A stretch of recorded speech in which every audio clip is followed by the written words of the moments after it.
Thank you, Mr. Satter, for joining us for the interview here at the VOA Skype studio. Mr. Satter, in various quarters of the American political establishment, the latest agreement on Syria brokered by Russia is seen as a diplomatic triumph for Vladimir Putin. How do the Russians see it? Do they view it as a victory for Moscow? Well, they do indeed, and they're always pleased, if by Russians we mean the average citizen, by anything that indicates that Russia is playing a role of leadership in the world. And this certainly gives that impression.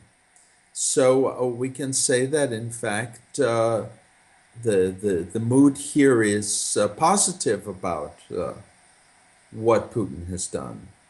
Mr. Satter, considering the level of mistrust between the parties, how likely is this deal to succeed? Do you believe that military action in Syria has been conclusively averted? I'm of the impression that it has been averted, and I think it'll be very difficult to organize a military strike now, because the moment when such a strike would have made sense and when it would have enjoyed the support of a large number of Americans has passed. I don't think it's going to avert a crisis in that part of the world, because in fact the purpose of the initiative was to make it possible for President Assad to escape retaliation. That he has done, but the atrocities are continuing in the Syrian civil war, and the basic message has been given that it's possible to use chemical weapons and not be punished for it. Russia is seen to be taking an exceptional interest in the Syrian crisis, much unlike in any other Arab country where a similar uprising has taken place. Why? Is President Putin trying to deflect attention from democratic shortcomings at home, or are we witnessing a more fundamental attempt to return to a bipolar world order? As the leader of the resistance to worldwide American aggression. But either way, the message is the same, that he tries to depict himself as the leader of the resistance to worldwide American aggression. But either way, the message is the same, that Russia is kind of the pole around which those who are against the United States can rally. When Vladimir Putin returned to power as the president of Russia, there was much speculation about the durability of his presidency, the viability of his presidency. The opposition called thousands of people into the streets. What is the state of Russian politics today? Is there a cause for optimism? Well, if you mean, is there reason to believe that Putin will eventually be removed from office, or that the Putin regime will not last forever? There is reason to believe that. The discontent, it's impossible to have people out on the street 24 hours a day, 7 days a week. For the moment, the situation has calmed down. But the basic conditions that gave rise to those protests haven't changed.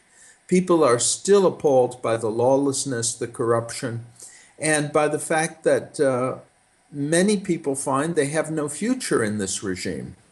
It's a regime in which a small group of people have monopolized power and property and have staffed important positions with their cronies, leaving very little room for those who are ambitious, who have an alternative view of the way in which the country ought to be run, to fulfill themselves.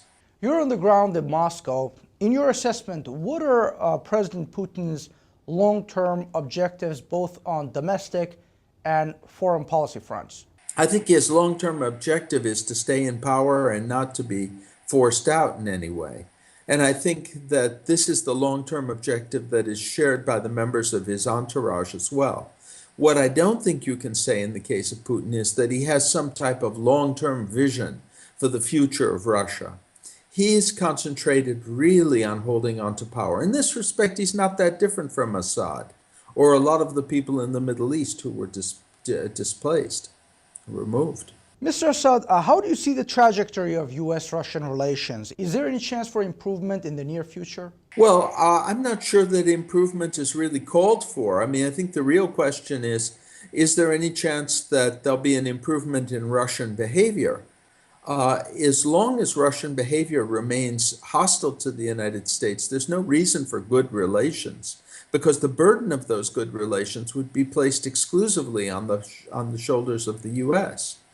And I don't think that that Putin has any interest in toning down anti-American propaganda or in cooperating with the U.S. It's too convenient to pose as the defender of one's country and the world against American aggressiveness. Under those circumstances, people will forget all of the abuses of power that are taking place in Russia itself. Well, thank you, Mr. Sarah, for this interview. Thank you.